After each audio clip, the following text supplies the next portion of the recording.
My name is Captain Amy Lawson, 27 years old, United States Army Special Forces. I've been trained for the most hostile situations imaginable, but nothing could have prepared me for the ambush on my own wedding day. The toast was about to happen when someone shouted, "Congratulations to the happy couple," and I saw my mother-in-law's hand hover over my champagne flute for just a second too long. My heart stopped.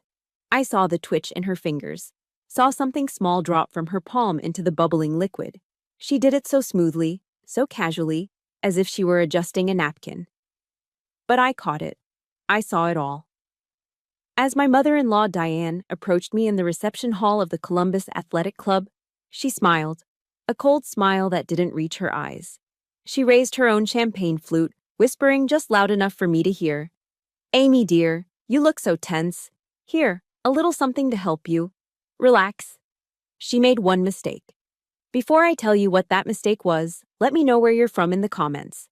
Hit that like button and subscribe, because this is a story for anyone who's ever been deliberately brought down by a loved one on their happiest day. That mistake wasn't dropping the pill.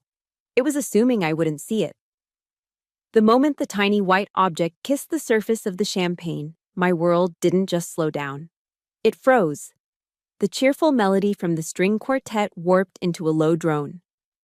The laughter and chatter of our guests at the Columbus Athletic Club became white noise, a distant hum on a frequency I could no longer process.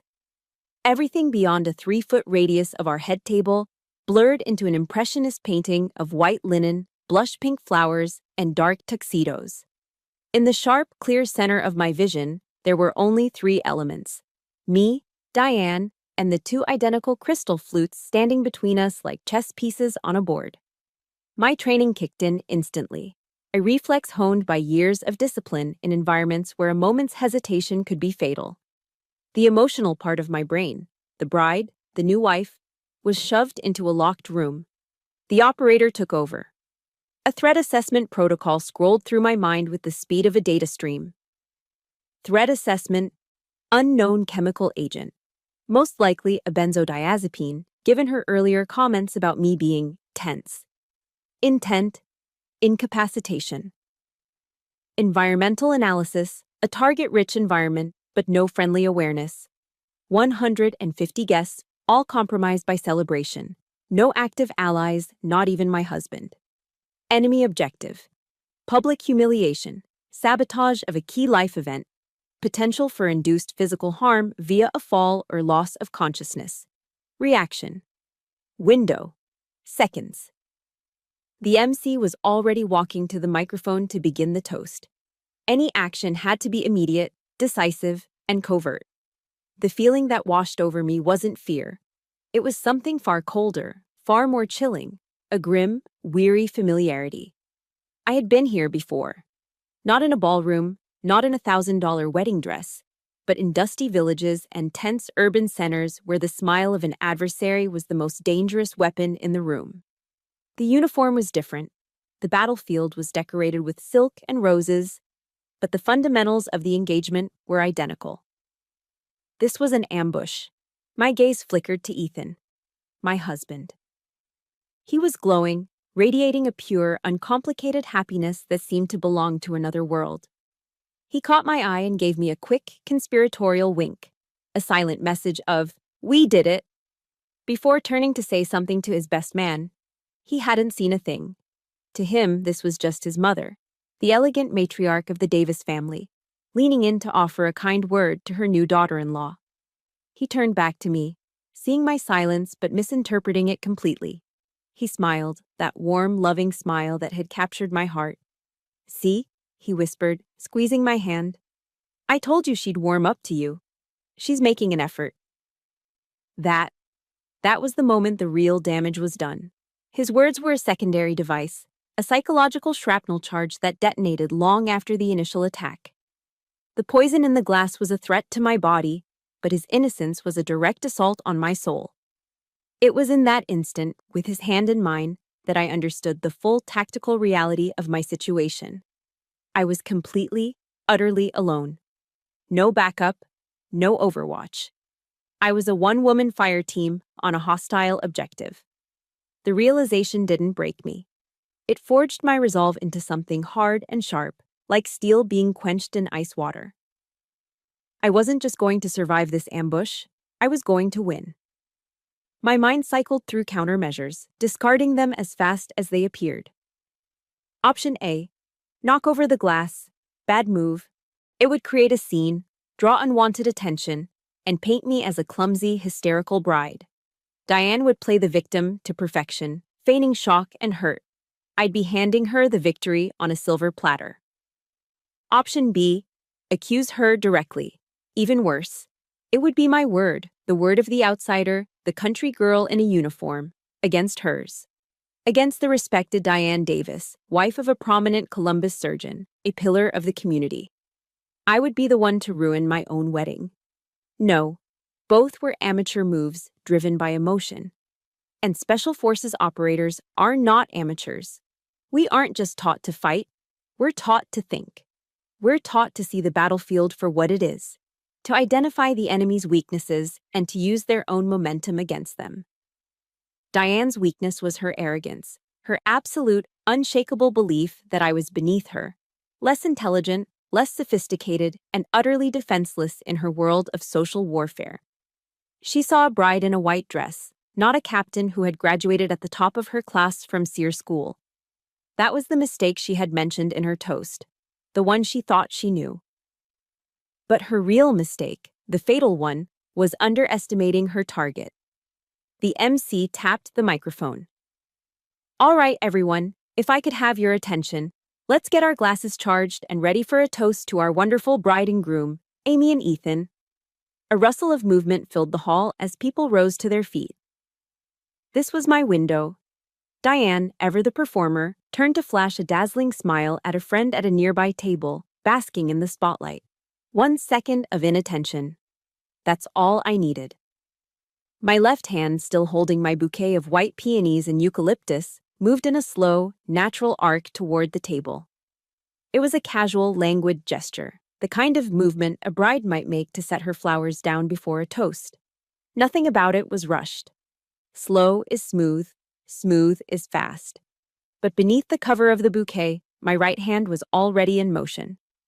My fingers, trained to assemble a rifle in complete darkness, moved with a surgeon's precision. They closed around the base of her flute and my flute simultaneously. A single, fluid motion. A pivot, a swap, so seamless and silent that not a single drop of liquid sloshed. It took less than half a second. Ethan, standing right beside me, noticed nothing. When Diane turned back, her triumphant smile still in place, she reached for the glass that was now in front of her, the one that had been mine. I met her gaze across the table, my expression perfectly neutral. I raised my own glass, the one that had been hers just a moment ago. To us, Mother, I said, my voice clear and steady. Her smile faltered for a fraction of a second, a flicker of confusion in her cold eyes. She didn't know what had just happened, but she would. The game was on. As I watched her raise that glass to her lips, her expression a mask of smug satisfaction, it wasn't just the pill I saw. I saw every single dose of poison she had tried to feed me over the last 2 years. The champagne in her hand was just the first time she'd tried to use actual chemicals. Her preferred weapon had always been words, delivered with a smile as cold and sharp as surgical steel. The memories flooded back, not as a gentle stream, but as a series of tactical snapshots, evidence in a long and undeclared war. It started the first time Ethan brought me home to meet his parents. We went to Lindy's, an upscale restaurant in Columbus's historic German village, the kind of place with white tablecloths and waiters who call you, ma'am. I wore a simple black dress, determined to make a good impression. For 2 hours, I was subjected to what felt less like a dinner and more like a polite interrogation. Diane leaned forward, her perfectly manicured hands steepled on the table, and questioned me about Special Forces selection as if she were a biologist studying a strange, exotic creature. So, they actually make you roll around in the mud? She'd asked, her voice dripping with a kind of fascinated disgust. My goodness, that's just dreadful. You must be very robust. She let the word robust hang in the air, making it sound like a clinical diagnosis for a farm animal. Then she turned to Ethan, placing a delicate hand on his arm. I just can't imagine a woman wanting to do those things. Can you, darling? She never said it outright, of course. She was too skilled for that. But the message was crystal clear, delivered with the precision of a sniper's bullet. I was an anomaly. An outsider who didn't belong in her civilized world of charity luncheons and country club galas. My strength, the very thing Ethan loved about me, the quality I'd forged through sweat and sacrifice, was being framed as something crude, unfeminine, and shameful. That first Christmas was a masterclass in psychological warfare. The Davis family exchanged lavish gifts in their beautifully decorated living room in Upper Arlington. Ethan's father, Gregory, got a vintage Rolex. His sister received a Louis Vuitton handbag. When it was my turn, Diane handed me a perfectly wrapped box with a large silk bow. I opened it to find a high-end gardening tool set and a hardcover book titled Rediscovering Your Feminine Grace. I just thought, she said, her voice oozing with faux benevolence, that you might appreciate something to help you reconnect with your softer side after everything you do. A blanket of silence fell over the room. I could feel the uncomfortable shifting of a dozen family members. Ethan looked mortified, his face flushing red, but he said nothing. I just smiled, a tight, practiced smile, and said, "Thank you, Diane. That's very thoughtful." But inside, something went cold and hard. It wasn't a gift. It was a judgment. It was a beautifully wrapped insult designed to diminish me in front of the entire family. It was her way of saying, "You are not one of us. You are broken, and you need to be fixed." The attacks grew more strategic as Ethan and I got more serious. The fall after we met, the entire family had season tickets for the Ohio State Buckeyes games. It's a huge deal in Columbus. Saturdays in the fall are sacred. The week of the big rivalry game against Michigan, Diane called me. "Amy dear, we're all meeting at the stadium. Gregory has the tickets." When I got there, fighting through the massive crowds, the whole family was waiting. Diane greeted me with a look of theatrical distress. "Oh, Amy, I am so sorry. It seems Gregory completely forgot and only grabbed enough tickets for the family. They must have slipped his mind." She made it sound like a simple mistake, but the slight emphasis on the word family told me everything. While they went inside, I was left to stand alone outside Ohio Stadium, listening to the roar of 100,000 people, feeling like the loneliest person in the city. When Ethan and I finally announced our engagement, Diane escalated from covert slights to a full-blown campaign of sabotage. We'd find a caterer we loved. A week later, they'd call us, confused, saying Mrs. Davis had informed them we were reconsidering our options. She called our venue to suggest we might be postponing due to my unpredictable deployment schedule. The bridesmaid dress for my maid of honor, Sarah, my teammate, and my closest friend, was mysteriously lost in the mail after being delivered to the Davises' house. To Ethan, she whispered a constant stream of poison. He was making the biggest mistake of his life, she'd say. I would be deployed and abandon him. I would come back changed, or worse, I wouldn't come back at all. She played on his deepest fears, sowing seeds of doubt and insecurity, a slow-acting toxin designed to erode the foundation of our relationship from within. Finally, just last week, she dropped all pretense of subtlety. She asked to speak with me alone in the study of their home.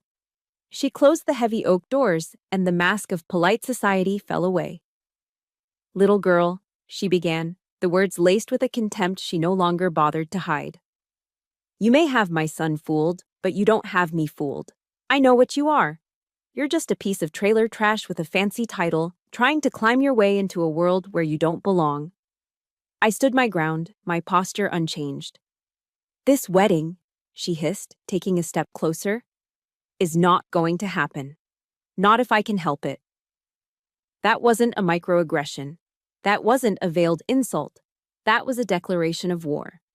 I looked her straight in the eye, my voice as calm and steady as it would be in a mission briefing. "I'm not a little girl. I'm Captain Lawson, and this wedding is happening." In that moment, I knew. I knew she was past the point of petty games and psychological manipulation. She had been pushed into a corner, and like any cornered enemy, she would resort to more desperate, more dangerous measures. And I was right. I'm sure some of you listening know exactly what it feels like to have your greatest accomplishments twisted into something to be ashamed of. If you've ever had someone try to make you feel small so they could feel big, please support this story with a like, and in the comments, just type one word, underestimated. Because that's what they do. They underestimate us. As I stood there in my wedding dress, watching Diane bring that poisoned glass to her lips, I knew this wasn't just about a single act of malice. This was the culmination of a 2-year war on my identity, my worth, and my right to be loved for who I am. And her escalation was about to meet its counteroffensive. As Diane drank the last of her champagne, a silent clock started ticking in my head. I returned to my seat beside Ethan, smoothing the silk of my dress, my movements calm and measured. Outwardly, I was the picture of a serene bride. Inwardly, I was on high alert, running surveillance on my target. So, how would it happen? How does a woman like Diane Davis, a queen of meticulous control, finally lose it? For the first 20 minutes, nothing. She was flawless. She dabbed her lips with a linen napkin, engaged in polite conversation, and even made a cuttingly witty remark about the floral centerpieces being a touch ostentatious. She was so perfectly Diane that a sliver of doubt crept into my mind. Was the dosage too low? Had I miscalculated? A small, naive part of me, the part that still wanted a peaceful life, almost hoped I was wrong. Maybe it was just a vitamin she'd dropped. But then, I saw it. The first sign. As she reached for her water glass, her hand trembled, just a little. It was a micro tremor, nearly invisible to the naked eye, but to me, it was as loud as a gunshot. A few minutes later, I noticed her eyes, which were usually sharp and focused like a hawk's, had begun to soften, to lose their predatory glint. The internal report was clear. Target is showing effects. I took a slow sip of my own water, keeping my heart rate steady. The observation phase was over. The action phase was about to begin. It started with a laugh. Not her usual throaty, controlled chuckle, but a loud, unrestrained giggle that cut through the polite dinner conversation. Everyone at the head table turned to look at her. Diane suddenly pushed her chair back and stood up, swaying slightly. "Oh, Amy," she slurred, her voice a good 2 octaves higher than normal. "I must say, you look just radiant in that uniform. No, wait, that lovely white dress." Ethan was on his feet in an instant, rushing to her side. "Mom, are you okay? Have you been drinking too much?" he asked, his voice laced with concern. Diane threw her arms around him, planting a series of wet, sloppy kisses on his cheek. "I've never been better, my darling boy," she declared. "I'm just so happy you married." "Her!" She gestured vaguely in my direction with a limp wrist. The plan, I realized, was for me to be the one slurring and stumbling, for Ethan to be rushing to my side, for everyone to see the soldier who couldn't hold her liquor. Instead, she had cast herself as the star in her own chaotic sideshow. From there, the escalation was rapid and spectacular.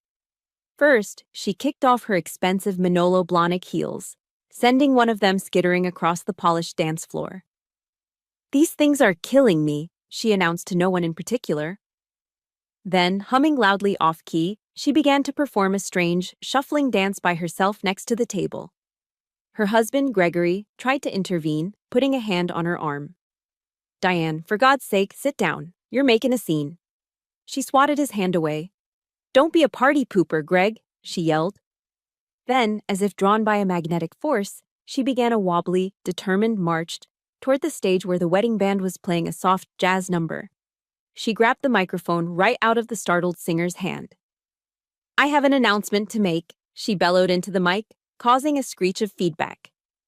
The entire reception hall fell silent. 150 pairs of eyes were fixed on her. "I want to confess something," she said, her voice dropping to a conspiratorial whisper. She pointed a wavering finger directly at me. "I have never liked that girl. Not one bit." A collective gasp went through the room. Ethan's face was pale with horror. But now, she continued, her face breaking into a wide, nonsensical grin. Now, I think I love her, so I'd like to dedicate a song to my new daughter. Before anyone could stop her, she launched into a screeching, painfully off-key rendition of Gloria Gaynor's I Will Survive. She mangled the lyrics, forgot the melody, and shouted the chorus with the raw power of a wounded animal. It was a train wreck. A beautiful, glorious, 5-star train wreck. But the grand finale was yet to come. As the band watched in stunned silence, Diane, still clutching the microphone, spotted the wedding cake. It was a magnificent 3-tiered creation, a testament to a baker's artistry. To Diane, it was apparently a mountain to be conquered. She staggered over to it and, with a surprising amount of drugged agility, hoisted herself onto the table. There she stood, swaying precariously on the linen, a mad queen on her collapsing throne, still wailing into the microphone. It was in that moment that she decided to deliver the line that revealed everything. She paused her singing, pointed at me again, her eyes wild. "You see," she screamed, her voice cracking, "my son loves me more. He will never choose someone like you over me." And then, disaster struck. Her ankle turned, her balance gave. There was a moment of suspended animation, her arms flailing, and then a tremendous crash. Diane came down, bringing the entire wedding cake with her. She landed in a heap of white frosting, crushed sugar flowers, and shattered dreams. Her Oscar de la Renta dress was smeared with vanilla buttercream. She just sat there, in the middle of the wreckage, her eyes wide and completely vacant, a single sugar peony stuck in her perfectly coiffed hair. Total system failure. It was Ethan and Gregory who finally managed to pull her out of the debris. As they half-dragged, half-carried her toward the exit, her dignity in tatters, she managed one last act of defiance. She turned back to the stunned crowd, gave a limp, royal wave, and blew a kiss. Diane Davis's meticulously planned shock and awe campaign had ended not with a bang, but with a splat. And she had been her own first and only casualty. The engagement was over. Now it was time to secure the evidence. The moment the doors of the Columbus Athletic Club swung shut behind Diane, a strange quiet fell over the reception hall. The band had stopped playing. The guests stood in awkward clusters, whispering amongst themselves, their faces a mixture of shock and morbid curiosity. The chaos had subsided, but the tension was thick enough to cut with a knife. I didn't waste a single second. My eyes scanned the room, bypassing the confused faces, and locked onto Sergeant Sarah Miller, my maid of honor, my teammate. She was already looking at me, her expression calm and ready. We didn't need words. We had shared freezing nights in observation posts and tense patrols through hostile territory. A simple glance was enough to communicate entire paragraphs of intent. I gave a slight, almost imperceptible nod. She understood. "Miller," I said, my voice low and steady as I walked toward her. "Secure the scene." "Roger that, Captain," she replied without hesitation. She didn't ask why. She didn't ask what happened. She didn't doubt. She just acted. While my new family was reeling and my guests were gossiping, Sarah moved with the quiet efficiency of a trained professional. She walked over to the now empty head table, pulled a clean linen napkin from an adjacent place setting, and carefully, deliberately, picked up the champagne flute Diane had used. She handled it like it was a piece of unexploded ordnance, holding it by the stem, her fingers ensuring no prints were smudged. In a room full of chaos, her professionalism was a lighthouse. Just then, Ethan returned to my side, his face ashen.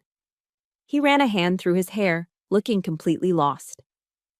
"Amy, my God, I don't understand what just happened. Maybe she mixed her medications. Or maybe someone played a horrible prank on her. She hasn't been herself lately, with all the stress of the wedding." He was scrambling, his mind desperately trying to build a narrative that made sense, a story that didn't force him to confront the monstrous truth of what he'd just witnessed. I looked him straight in the eye. I owed him the truth, not a comforting lie. "Ethan, this wasn't an accident. I said, my voice devoid of emotion. It was a field report, not a confession. Before the toast, I saw your mother put something in my glass. I switched them. What you just saw was the direct result of her own actions. I watched his face as he processed my words. I saw the initial shock, followed by a wave of disbelief. His brow furrowed, his eyes searching mine for some sign that I was joking, or hysterical, or mistaken. "What are you saying?" he stammered, shaking his head. "My mother. She would never." "Amy, that's a crazy thing to say." He didn't finish his sentence, but he didn't have to. The accusation was hanging in the air between us, thick and suffocating. He didn't believe me. After everything Diane had done, after the 2-year campaign of subtle and not-so-subtle hostility, his first instinct was to defend her and doubt me. A small cold crack appeared in the foundation of our brand-new marriage. His father, Gregory, strode over, his face a mask of controlled fury. His phone buzzed. It was the hospital. "They're taking her to Mount Carmel East," he announced curtly. "We need to go. Now." As we prepared to leave, the wedding reception effectively over, Sarah intercepted me near the door. She pressed a small zip-top bag into my hand. Inside, the flute was carefully wrapped in the napkin. "Evidence is preserved, Captain," she said quietly. Then she placed a firm, grounding hand on my shoulder. Her gaze was unwavering. "Whatever happens next, I've got your 6. I saw the way she was looking at you all day. I believe you." Those 3 words, "I believe you," hit me with the force of a physical blow. They were the words I was silently begging to hear from my husband, the man who had just vowed to love and protect me. But they came from my sister in arms instead. In that moment, the warmth of her unwavering loyalty and the icy chill of Ethan's doubt created a painful, jarring contrast in my heart. One person represented the family I had chosen, forged in loyalty and trust. The other represented the family I'd married into, built on a foundation of secrets and denial. The drive to the hospital was excruciating. The silence in Ethan's Lexus was heavier and more damning than any argument could have been. I sat in the passenger seat, still wearing my ridiculous white wedding dress, which now felt like a costume from a play that had ended in tragedy. Ethan gripped the steering wheel so tightly his knuckles were white. He kept muttering to himself, building his wall of denial brick by brick. "It has to be a mistake. She's been under so much pressure. Maybe someone did spike her drink. A guest, maybe, as a joke." He was talking to himself, not to me. He was constructing a reality he could live with, a world where his mother wasn't a monster and his wife wasn't a liar. He was choosing blissful ignorance over the hard, ugly truth. I stared out the window at the passing lights of downtown Columbus, the sterile interior of the car feeling more like a cage. I realized then that my battle wasn't just with Diane. In a way, she was the easy part. She was a clearly identified enemy with predictable tactics. The real war, the much harder and more painful one, would be against the lifetime of manipulation that had been woven into the man sitting next to me. It would be a battle to tear down the wall he was so desperately building, to force him to see what was right in front of him, and to make him choose. Blind loyalty to the toxic past he came from, or a future built on truth with me. And I had no idea which side he would take. The emergency room waiting area at Mount Carmel East was its own kind of battlefield. The air was thick with the sterile smell of antiseptic and the low hum of human anxiety. Fluorescent lights beat down on the scuffed linoleum floors, casting a harsh, unforgiving glare on everyone. Still in my wedding dress, I felt profoundly out of place, a ghost from a happier reality that had imploded just hours before. Gregory was pacing back and forth like a caged tiger, his expensive suit now rumpled, his face a mask of fury, not concern. When he saw Ethan and me walk through the automatic doors, he marched straight toward us.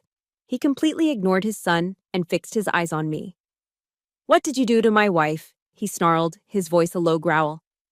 I kept my posture straight, my chin up. I would not cower. "Mr. Davis, I did nothing," I replied, my voice calm and professional. "She is a victim of her own actions." Gregory let out a short, ugly laugh. "Oh, I'm sure. A soldier like you, a Green Beret." I'm sure you know all sorts of ways to hurt someone without leaving a trace. His accusation was a poisoned dart, meant to paint me as some kind of covert assassin. This was their strategy. If you can't win on facts, attack the character of your opponent. Ethan quickly stepped between us. Dad, stop it. Don't talk to her like that. For a fleeting second, I felt a spark of hope. Maybe he would stand up for me. But then he turned to me, and the hope died in my throat. His next words hurt more than anything Gregory could have said. Amy, he began, his voice pleading, his eyes begging me to make this all go away. Maybe you should just tell them what happened. Maybe there was a misunderstanding of some kind. You were the one standing closest to her when she started acting strange. The implication was as clear as it was devastating. He was negotiating. He was asking me to offer up a confession, any confession, to appease his father and restore the family's twisted sense of peace. He wasn't on my side. He was trying to be a mediator in a war where I was the only one who had been shot at. In that moment, under the cold, sterile lights of the ER, I felt the crack in my heart widen into a chasm. The man who had placed a ring on my finger less than 3 hours ago was now siding with my accusers. Before I could respond, a woman in blue scrubs with a tired but competent face appeared. The Davis family, she said. Her name tag read Dr. Lewis. Please, come with me. She led the three of us into a small windowless consultation room. The air was stale. Sarah, who had followed us in her own car, stood quietly by the door, a silent sentinel. Dr. Lewis got straight to the point. We've run a full toxicology screen on Mrs. Davis, she said, looking at a chart in her hand. Her blood contains a dangerously high concentration of lorazepam. This is not a therapeutic dose. It's an overdose. Based on the levels, we have reason to believe this was a deliberate poisoning. Gregory's head snapped up. He pointed a finger at me. It was her. Ask her. She's the one who did this. Dr. Lewis's gaze shifted to me. Her eyes were professional, but assessing, searching. I was surrounded, outflanked, and taking fire from my own side. There was no one to fight this battle for me. I took a deep breath, the way I do before stepping out of a helicopter. The bride was gone. Captain Lawson was reporting for duty. Doctor, I began, my voice even, without a tremor. I was the intended target of this attack. The room went completely silent. I laid out the facts concisely, accurately, and without emotion, as if I were delivering an after-action report. I described Diane's words. I described seeing her hand over my glass, the drop of the pill. And I described my decision to switch the flutes. As I spoke, I watched their faces. Gregory looked stunned into silence. Ethan wouldn't meet my eyes. He just stared at his hands, which were clenched into tight fists in his lap. When I finished, the silence was absolute. Dr. Lewis looked from me, to Gregory, to Ethan, processing the information. Then I delivered the final piece of my report. And I have the evidence. I gave a slight nod toward the door. Sarah, ever vigilant, understood the cue. She stepped into the room, holding the zip-top bag containing the champagne flute. She placed it carefully on the small table in the center of the room. The evidence has been preserved, Doctor, Sarah said, her voice firm and clear. Dr. Lewis stared at the bag. She looked at the glass inside, then she looked back up at me. I could see the shift in her eyes. The professional skepticism was melting away, replaced by a look of dawning, horrified understanding. The truth, it turned out, had its own weapon. And I had just put it on the table. Have you ever been in a situation where the one person who was supposed to have your back was the first one to doubt you? It's a pain that cuts deeper than any insult from an enemy. If you know that feeling, hit the like button for every single person who's had to fight a battle alone. And in the comments, just write 2 words. I understand. In that sterile, quiet room, a new war had just begun. And the first casualty was the naive belief that the vows we had taken just hours before were strong enough to withstand the corrosive power of family secrets. The next day, a call from Dr. Lewis confirmed what I already knew. The hospital's official lab results were back. The crime lab analysis of the champagne flute I'd provided was definitive. It contained a significant concentration of lorazepam. a powerful sedative in the benzodiazepine family. The physical evidence was a perfect match for my testimony. It wasn't a theory anymore. It wasn't an accusation. It was a fact, printed in black and white on a hospital report. Undeniable. I was sitting with Ethan on the floor of our new apartment in the Short North District. We were surrounded by unpacked boxes, monuments to a future that suddenly felt fragile and uncertain. This was supposed to be our first full day as husband and wife, a day for lazy brunch and opening gifts. Instead, it was a day of reckoning. He sat across from me, his face etched with exhaustion and conflict, still trying to find a path that didn't lead to total implosion. "Amy, look," he began, his voice barely a whisper, as if a louder volume would make the nightmare more real. "Now we know. The tests prove it. It's real. Mom, she needs help. Serious, professional help. We'll get her into a program, a facility, whatever it takes. I'll make sure of it.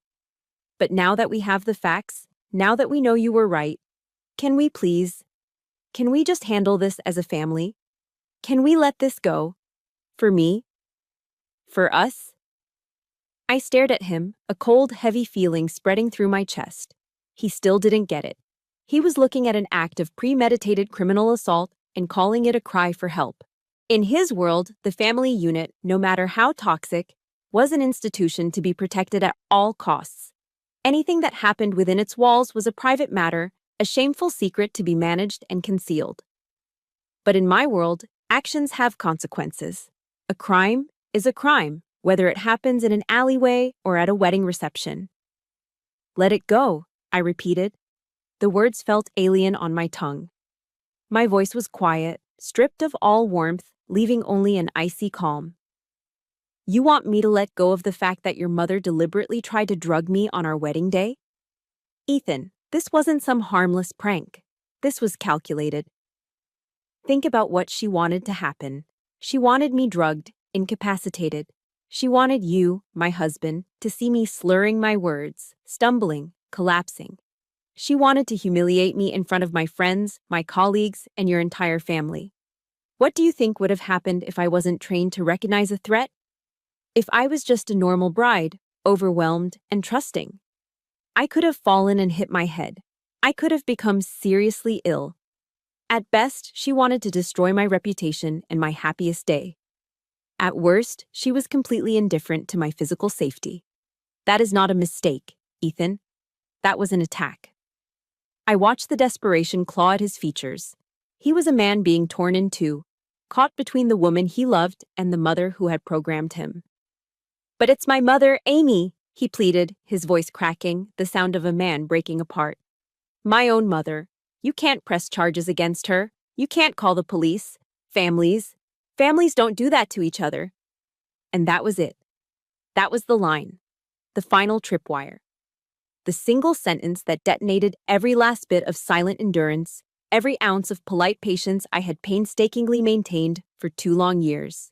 The dam of my composure, built with the discipline and steel of my training, didn't just crack under the pressure. It was obliterated. I rose to my feet in a single, fluid motion. It wasn't aggressive, but it was decisive. It was final. I stood over the man I had married, the man I loved with all my heart, and the carefully constructed illusion I had held of him. The illusion of him as my partner, my equal, my defender in all things, crumbled into dust at my feet. I was looking at a stranger. "A family doesn't poison each other on their wedding day either," I said, my voice now as hard and unforgiving as granite. "It seems we have a fundamental disagreement on the definition of family, Ethan. In my world, in the Army, we have a code. It's not complicated. You never, ever leave a soldier behind. You provide cover fire, you protect your flank, you stand your ground together. Last night, in that hospital, when I was surrounded and taking fire from all sides, when I needed my partner more than I have ever needed anyone in my life, you didn't have my back. You didn't provide cover. You stood down. You left me behind to protect the very person who launched the attack." I took a deep, steadying breath, letting the full weight of my words settle in the suffocating silence of the room, amidst the ghosts of our future. "My silence is over," I stated, each word a vow. a new oath to myself. I will not be the keeper of your family's dirty secrets. I will not enable this sickness by pretending it didn't happen. I will not let this be swept under the rug. I am pressing charges. Ethan's face went through a rapid, painful series of transformations, from pleading to disbelief to raw, naked panic. He finally, truly understood. This wasn't a negotiation. This was a statement of intent, an operational directive. You can't, he stammered, scrambling to his feet. He looked like a frightened boy, not the man I married. Amy, you can't do that. It will destroy my family, the scandal, my father's reputation. I walked to the door of our new, empty home, my hand resting on the cool, unfeeling metal of the doorknob. I turned back to look at him one last time, my heart aching with a grief so profound it felt like a physical wound. Your family was already destroyed, Ethan, long before I ever came into the picture. What happened last night was just a symptom of a disease that has been festering for decades. The question now is about our family. This one. The one that's supposed to start right here, in this room. Is it going to be built on truth, integrity, and mutual defense? Or is it going to be built on a foundation of lies and poison? I let the question hang in the air, a life-altering ultimatum. You have a wife who was assaulted, or you have a mother who committed that assault. You can have one, or you can have the other. But you cannot have both. You can't stand in the middle of this battlefield and pretend to be a neutral party. You have to pick a side. You choose, Ethan. And with that, I opened the door and walked out into the hallway, leaving him alone in the wreckage of our wedding day, faced with a choice that would define not just his future, but the very essence of the man he was going to be. I didn't wait for Ethan's choice. My ultimatum wasn't a request for his permission. It was a declaration of my own independence. The next morning, I acted. Through a friend in the Judge Advocate General's Corps, the Army's legal arm, I got a recommendation. By 10 a.m., I was sitting in a leather chair in a high-rise office downtown, across a large mahogany desk from a woman named Patricia Walsh. She was a former prosecutor with a reputation for being as tough as a coffin nail and twice as sharp. She had a no-nonsense air about her graying hair cut in a severe bob, her eyes missing nothing. I was physically and emotionally exhausted, but my mind was crystal clear. I laid out the entire situation for her, from the first dinner at Lindy's to the text message from Diane. I presented it like a mission briefing, chronologically, factually, and without emotional embellishment. I handed her the police report number I'd filed online that morning and the contact information for Dr. Lewis at the hospital. Patricia listened intently, her face unreadable, never interrupting. She made a few notes on a yellow legal pad. When I finished, she leaned back in her chair, the leather groaning in protest. She steepled her fingers and stared at me for a long, silent moment. Captain Lawson, she said finally, her voice low and firm. In 20 years as a prosecutor and a defense attorney, I've seen some truly awful family dynamics. But this is in a different league entirely. What your mother-in-law did is not a family squabble. It's not a misunderstanding. Under Ohio law, it's felonious assault, second degree. We're not just going to file a complaint, we're going to prosecute. Hearing those words, felonious assault, from a legal professional was a profound validation. For the first time in 48 hours, I felt like I wasn't fighting alone. I had a powerful new ally. As I was driving back to the apartment, my phone started buzzing relentlessly. It was Sarah. Amy, you need to see this, now. She sent me a link. I pulled over into a parking lot, my curiosity piqued.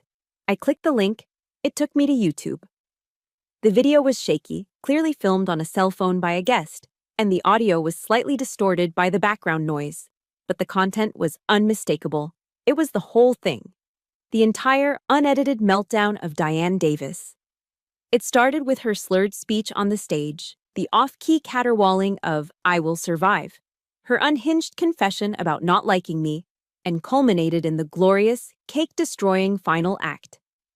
Someone had titled it simply, "Mother-in-law's Wild Meltdown at Columbus Wedding." It already had over 50,000 views.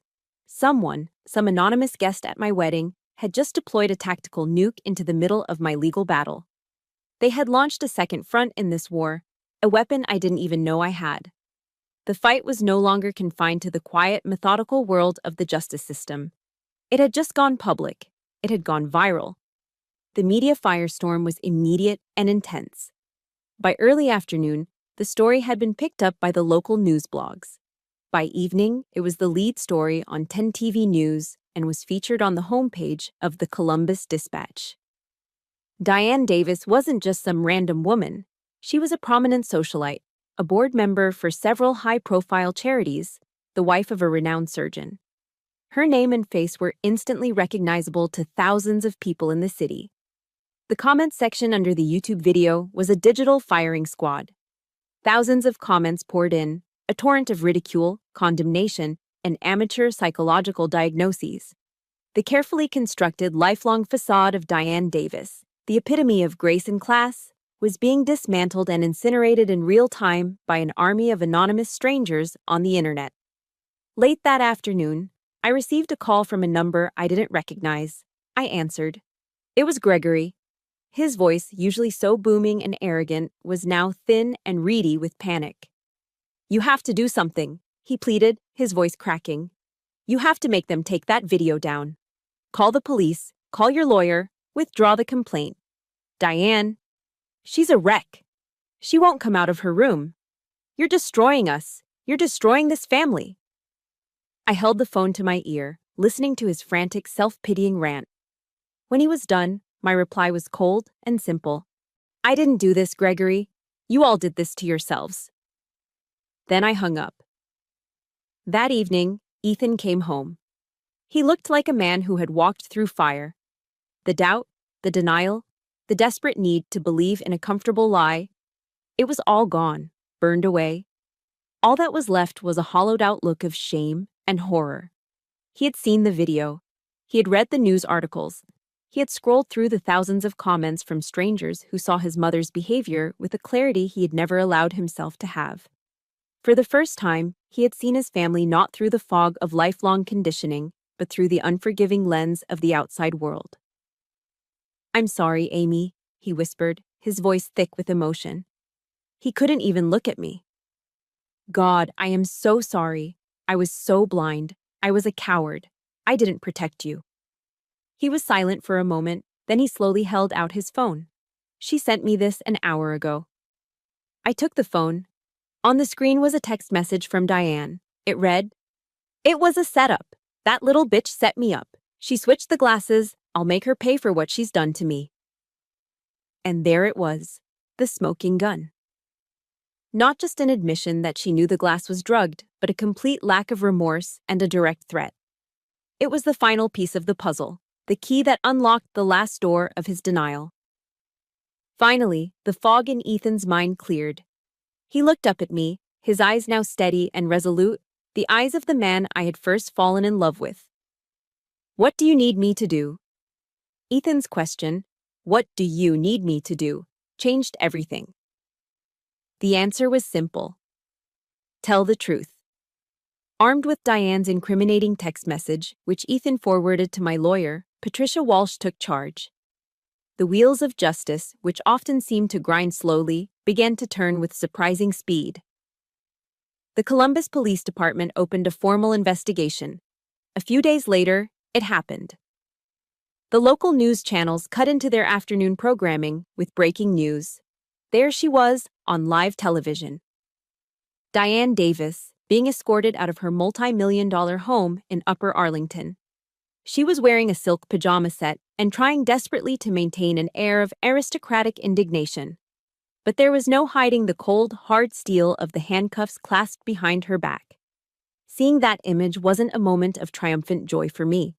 It was a somber, bitter confirmation that the situation had escalated beyond any hope of a quiet resolution. The war was no longer being fought in whispers and shadows. It was now official. The preliminary hearing was a circus. Diane arrived at the Franklin County Municipal Court with a team of 3 high-priced lawyers who looked like they'd stepped out of a TV show. Their strategy was clear from the start. Paint Diane as the victim. She was suffering from a temporary mental health crisis, they argued. She had been provoked by the stress of the wedding and my supposed hostility. But the young, sharp prosecutor assigned to the case dismantled their narrative piece by piece. She presented the evidence in a calm, methodical, and damning sequence. First, the toxicology report from Mount Carmel East. Then, the crime lab analysis of the champagne flute. Then, a sworn affidavit from Dr. Lewis. And then came the prosecution's two trump cards. She played the viral YouTube video for the entire courtroom, the scratchy audio of Diane's screeching voice filling the tense silence. Finally, she displayed Diane's text message to Ethan on the overhead screens, calling it the smoking gun. This text, the prosecutor argued, pointing to the screen, shows not only a clear knowledge of the crime, but a complete lack of remorse, a continued threat, and a textbook consciousness of guilt. When the judge gave Diane a chance to speak, her lawyers practically begged her to remain silent. She ignored them. Consumed by her own rage, she stood up and unleashed a venomous tirade, not at the judge, but at me. She called me a liar, a schemer, a backwater nobody, who had orchestrated the whole thing to ruin her family. In her desperate attempt to attack my character, she inadvertently confessed to the entire motive, her deep-seated hatred for me, in open court. The judge listened patiently, his face grim. When she was finished, he simply said, "Bail is set at $50,000. This case will proceed to trial." The trial took place 8 weeks later. 8 weeks of sleepless nights and endless meetings with lawyers. Ethan was by my side through it all. He wasn't the wavering, uncertain man from our wedding night anymore. He was steady, resolute, and filled with a quiet determination to see justice done. The most critical moment of the trial came when the prosecution called Ethan to the stand. He walked to the witness box, his steps heavy. He was sworn in, and for the first time, he looked at his mother, who was sitting at the defendant's table, looking small and pale. He wouldn't meet her gaze. His voice was low and trembled slightly at first, but it grew stronger as he spoke. He told the jury everything, starting from the beginning. He talked about his initial blindness, his desperate attempts to believe his mother was innocent, his doubt of me in the hospital. "I didn't believe my wife," he said, his voice thick with a regret that was almost tangible. He finally looked at me, his eyes full of sorrow. "And that is the single greatest mistake of my life. I was a coward. I chose to believe a comfortable lie instead of an uncomfortable truth. My mother, driven by a hatred I still can't fully comprehend, tried to destroy the woman I love on the happiest day of our lives. She tried to poison my wife, and for a few terrible hours, I let her poison my mind as well." His testimony was devastating. It was the nail in the coffin. A son testifying against his own mother, not out of malice, but out of a painful, hard-won allegiance to the truth. When he stepped down from the stand, he walked back to his seat and took my hand. His grip was firm, unwavering. The jury deliberated for less than 2 hours. When they filed back into the jury box, the silence in the courtroom was absolute. I could hear my own heart pounding in my ears. The foreman, a middle-aged man with a weary face, handed a piece of paper to the bailiff. The judge read it, his expression unchanging. "On the charge of felonious assault in the second degree, how do you find the defendant, Diane Davis?" The foreman stood. "We, the jury, find the defendant guilty." A strangled sob escaped from Gregory. Diane just slumped in her chair, all the fight gone out of her, her face a blank, empty mask. I felt Ethan's hand tighten around mine. There was no cheer of victory from our side, no triumphant fist pump. There was only a profound, heavy, all-encompassing sense of release.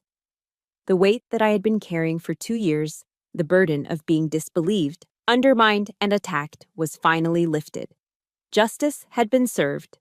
The truth had been heard. The battle was over. Winning a war doesn't feel the way it does in the movies. There's no triumphant music, no cheering crowds. There's only the ringing silence after the last shot has been fired. That's what the guilty verdict felt like, a profound, echoing silence. A few weeks later, we were back in the same courtroom for the sentencing. Diane was brought in wearing a drab prison jumpsuit, a stark contrast to the designer labels she used to wear like armor. She looked smaller, depleted, stripped of all her former arrogance. The judge looked down at her from his bench, his expression stern. "Mrs. Davis," he said, his voice resonating with authority, "your actions were not just a crime against the state. They were a betrayal of one of the most sacred relationships in human society, that of a mother to her child's chosen partner. Your utter lack of remorse throughout these proceedings is frankly alarming." He sentenced her to 3 years in state prison and ordered her to pay full restitution for the cost of the wedding she had destroyed. As the bailiffs led her away, she didn't look at us. She didn't look at anyone. The carefully constructed world of Diane Davis had completely and irrevocably collapsed. I felt no joy watching her go. I felt no satisfaction. I just felt a deep, hollow emptiness. The kind a soldier feels when the battle is over and all that's left is to survey the wreckage. In the weeks that followed, a strange quiet descended upon our lives. We existed in a sort of limbo, the storm having passed but the landscape forever changed. One afternoon, Ethan came home from checking the mail at his parents' house. He was holding a single, cream-colored envelope. He read the letter inside in silence, his expression slowly hardening, darkening with a sad finality. Without a word, he handed it to me. It was from Gregory. It was not an apology. It was an indictment. He accused me of deliberately provoking Diane, of being a gold digger who had schemed to tear his family apart from the beginning. He accused Ethan of being a traitor, of betraying his own blood. He ended the letter with a single, brutal sentence. "You two have destroyed everything. Don't ever contact me again." I read the words, filled with so much hatred and denial, and I felt an unexpected sense of clarity. That letter, in its own twisted way, was a gift. It was the final piece of evidence, the last nail in the coffin of Ethan's old life. It cauterized any lingering wounds of doubt or guilt he might have had. It was proof that this was not a family that could be fixed, because they didn't even believe they were broken. He looked at me, his eyes clear and resolved. "He made his choice," Ethan said quietly. "Now we get to make ours." I never went to visit Diane in prison. I had no desire to see her, no words left to say. But in the quiet of my own mind, I held one final meeting with her. I pictured myself sitting across from her in a sterile visitor's room, not in a wedding dress or a uniform, but just as myself. And in that silent conversation, I told her that I forgave her. It wasn't for her. It had nothing to do with whether she deserved it. I forgave her for me. I deserved peace. I deserved to live a life free from the corrosive weight of anger and resentment. Forgiveness, I realized, isn't about condoning what someone did. It's not about reconciliation. It's about remembering what happened, but choosing not to use your right to retaliate. It's about taking the power back. I forgave her to release myself from the chains of her hatred, to declare that her poison would have no more power over my life, my marriage, or my future. After that imaginary conversation, I felt a weight I didn't even know I was still carrying lift from my shoulders. A few nights later, Ethan and I finally sat down to talk about the future. We both knew we couldn't stay in Columbus. Every street corner, every restaurant, held a memory now tainted by the events of the last few months. The city itself felt like a battlefield, haunted by ghosts. "I think we need a new deployment, Captain," Ethan said. It was the first time he had used my rank like that, not with reverence, but with a gentle, knowing humor.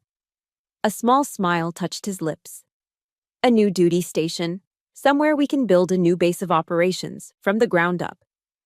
I smiled back, a real, genuine smile. "I agree, civilian," I said, the playful jab feeling like a step toward our new normal. The decision to leave wasn't about running away. It was a strategic relocation. It was a deliberate act of self-preservation, of choosing our own well-being over a geography of pain. We wouldn't erase the past. It was part of our story now. A scar that proved we had survived something terrible, but we would not let it define our future. The war with the Davis family was over. Gregory had drawn the final boundary line with his letter. Ethan and I had chosen our own family, our own unit of 2, and it was time to build our fortress somewhere new. Our new duty station was Denver, Colorado. We chose it for the mountains. There's something about the sheer, unwavering presence of the Rockies that makes you feel grounded, that puts your own troubles into perspective. They are ancient and steadfast, a silent testament to the power of enduring. We bought a small house with a clear view of them, and every morning I'd watch the sunrise paint their peaks in shades of pink and gold. We started over. It was a strategic redeployment of our lives. Ethan left his job at the large corporate firm in Columbus and started his own small architectural practice, specializing in sustainable, environmentally friendly design. He poured his heart into creating homes that were in harmony with their surroundings, not in conflict with them. When my enlistment contract was up for renewal, I made the difficult decision not to re-enlist. My time in the service had forged me, given me skills that had saved my life in more ways than one. But that chapter was over. Instead, I took a position with a nonprofit organization that helps veterans transition back into civilian life, using my experiences to guide others through the often difficult journey of finding a new purpose. We had left the old battlefields behind, not to forget them, but to build a new forward operating base on our own terms, on our own territory. Healing, I learned, is not a linear process. It's not a mission with a clear objective and an end date. It's more like reconnaissance. You move forward, sometimes you have to fall back, and you learn the terrain of your own heart one step at a time. There were days, especially in the first year, when a memory would surface like a ghost. The glint of Diane's eyes, the cold dread in the ER, the look of doubt on Ethan's face. But now, the difference was that Ethan was there. He learned to listen, truly listen, not with the aim of fixing a problem, but simply to be present, to bear witness to my pain without trying to explain it away. He learned that his quiet presence was more powerful than any apology. We learned together that true strength isn't about never being afraid or hurt. It's about having the courage to face those fears together, as a single, unified team. Our marriage, forged in the crucible of that horrific wedding night, had been stress-tested to its absolute limits. What emerged from the fire wasn't scarred or weakened, but tempered. It was stronger, more resilient, and more honest than anything we had before. We were no longer just two individuals in love. We had become a unit. 5 years passed. One bright Saturday afternoon in late summer, I was sitting on a checkered blanket in Washington Park, the sun warm on my face. A few feet away, Ethan was chasing our 4-year-old daughter, a tiny whirlwind of joyful energy named Sarah. We named her after the most loyal person I've ever known. She had Ethan's kind, gentle eyes and, I like to think, my fearless laugh. Ethan scooped her up, swung her into the air, and she let out a shriek of pure, unadulterated delight. The sound was the most beautiful music I had ever heard. He walked over and sat down on the blanket beside me, pulling me close as little Sarah ran off to investigate a particularly interesting dandelion. He was quiet for a long moment, just watching her. Then he turned to me, his expression soft and full of a love that still sometimes took my breath away. "You know," he said softly, "you taught me that loyalty isn't a default setting. It's not something you're just born into. It's a choice. It's a conscious decision you have to make every single day." He reached out and tucked a piece of my hair behind my ear. "And I choose you, Amy, every day. Always." Those words, spoken so simply and sincerely in the afternoon sun, were the most sacred vow I had ever heard. They were our true wedding vows, rewritten not in a church, but in the quiet moments of a life we had built together. Sometimes I think back to that moment in the reception hall, the moment I switched the 2 champagne glasses. It wasn't an act of revenge. Revenge is a hot, emotional, messy thing. My action was cold, precise, and logical. It was an act of self-preservation, a tactical decision made to survive an ambush. Diane's downfall wasn't my objective. It was simply the unavoidable consequence of her own hatred. The justice system did what it was designed to do, and her life took the course she herself had set it on. I rarely think of her at all anymore. My legacy, I realize now, isn't the story of a broken family. That was their story, not mine. My legacy is this: It's the sound of my daughter's laughter chasing a butterfly across a field of green grass. It's the quiet strength of my husband's hand in mine, a man who learned the true meaning of allegiance by facing his own deepest flaws. It is the profound, unshakable peace we fought for, bled for, and won together. We weren't given a perfect beginning. Our start was a baptism by fire. So we built our own dawn, from the ashes. That's my story. It wasn't an easy one to tell, but I wanted to share it for anyone out there who has ever been made to feel like they had to choose between their own well-being and a toxic definition of family. My real family is the one I built on a foundation of truth and respect. If this story resonated with you, please hit that subscribe button and join our community. And in the comments below, I'd be honored if you would share just one thing you've learned about building your own dawn. Thank you for listening.